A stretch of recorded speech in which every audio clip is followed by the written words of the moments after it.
అయితే రమేష్ గారు ఇప్పుడు మానవ హక్కుల పరిరక్షణలో అంతర్జాతీయ న్యాయస్థాన వ్యవస్థ ఎంతగానో తోడ్పడుతుంది. దీనిపై మీ అభిప్రాయం ఏంటండి?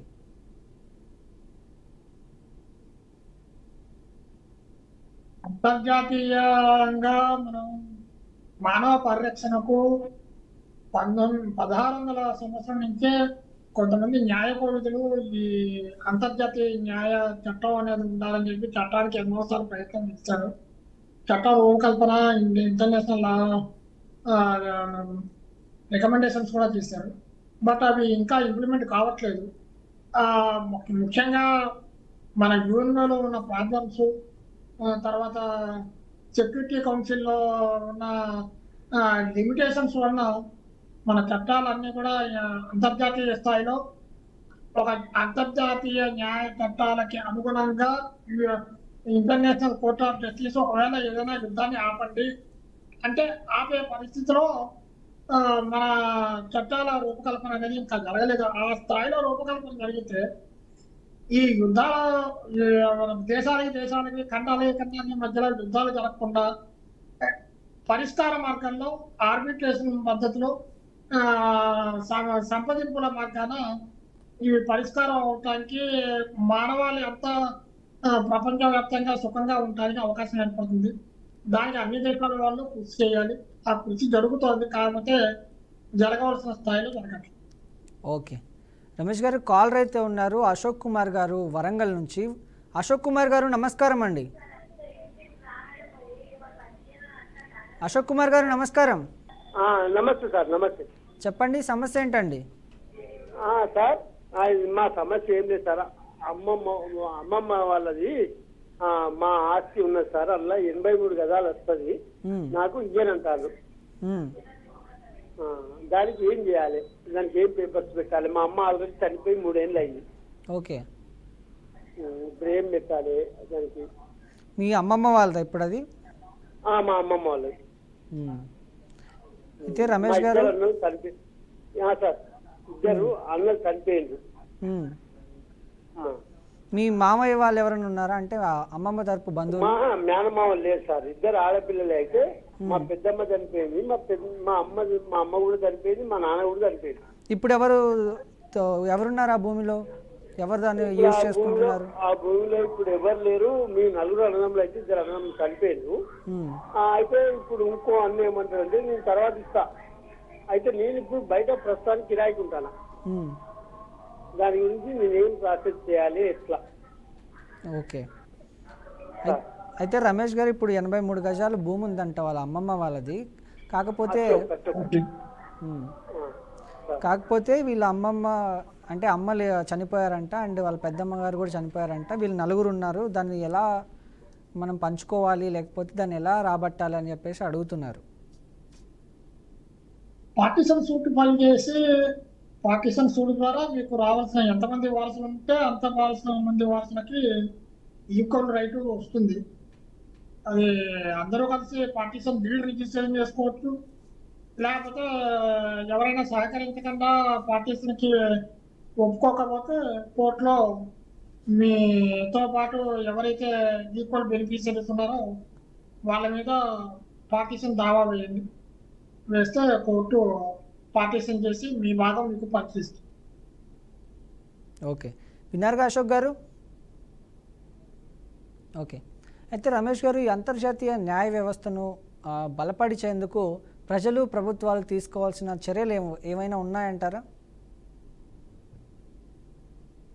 ప్రభుత్వాలు ఖచ్చితంగా ఈ చర్యలు తీసుకోవాలంటే ఇప్పుడు కొన్ని దేశాల్లో జనసైడ్స్ ఇప్పటికి కూడా జరుగుతున్నాయి. దేశాలనే నిర్మూలించాలి అని చెప్పి ఆలోచన ధోరణితో కొన్ని దేశాలు వ్యక్తులు ప్రయత్నాలు చేయడం జరుగుతోంది. ఇటువంటి పరిస్థితుల్లో ఆ దేశాల మీద ఈ ట్యాక్సేషన్ వేస్తామంటూ భయపెడుతున్న సంఘటన కూడా మనం ట్రంప్ ఇలాంటి వాళ్ళతో చూస్తున్నాము. వాళ్ళ మాట వినకపోతే దేశాన్ని నాశనం చేస్తామని. అట్లాగే రష్యా వీళ్ళవి కంట్రీ చేస్తున్నవి చూస్తున్నాం.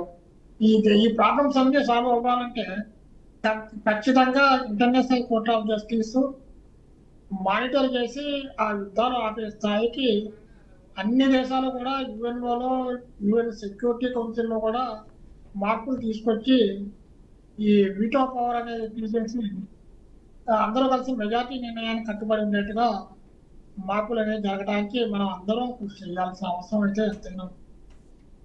ఎస్. అంటే ఇలాంటి న్యాయ దినోత్సవాలు యువతలో న్యాయం పట్ల ఎలాంటి అవగాహన పెంచేందుకు ఎంతగా ఉపయోగపడతాయంటారు?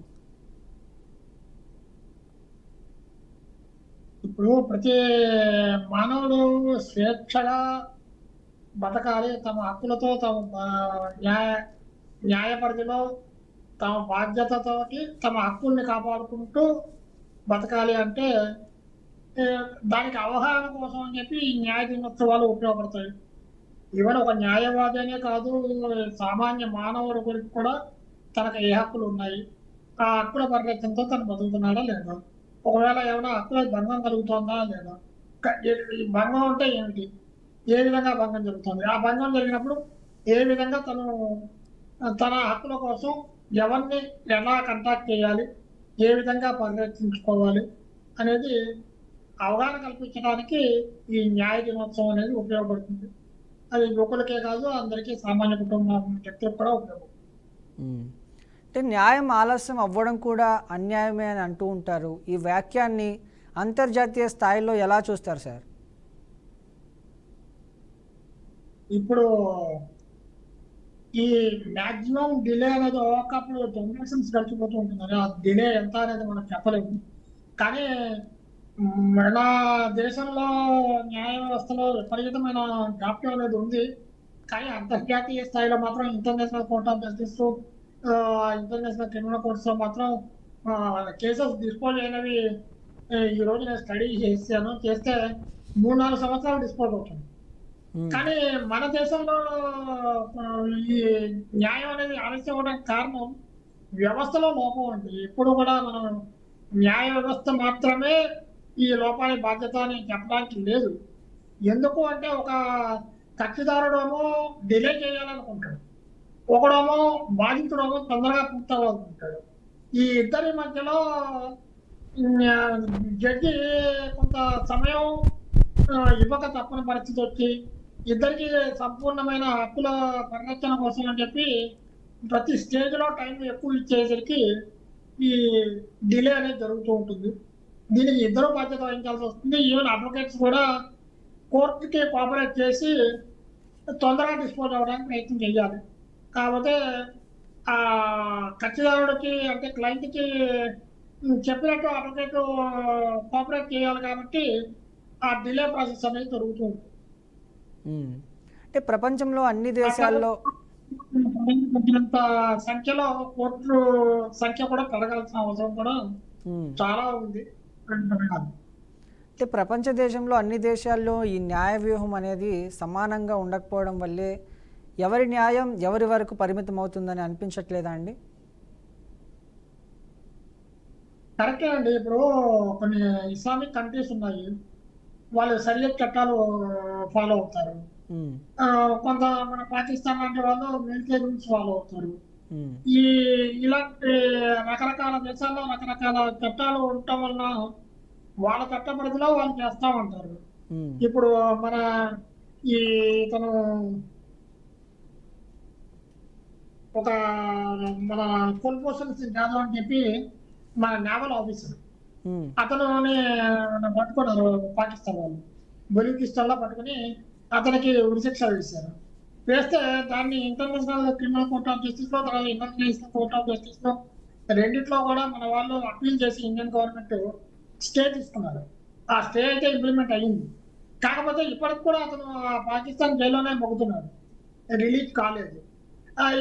వాళ్ళు రిలీజ్ చేయకుండా ఇంకా అతని మీద తప్పుడు ఆరోపణలు చేస్తూ సాక్షుల్ని ప్రభావితం చేస్తూ అక్కడ ఉన్న వాళ్ళ తప్పుడు ఎవిడెన్సెస్నే అన్ని చోట్ల చూపిస్తూ న్యాయాన్ని సహకరించట్లేదు.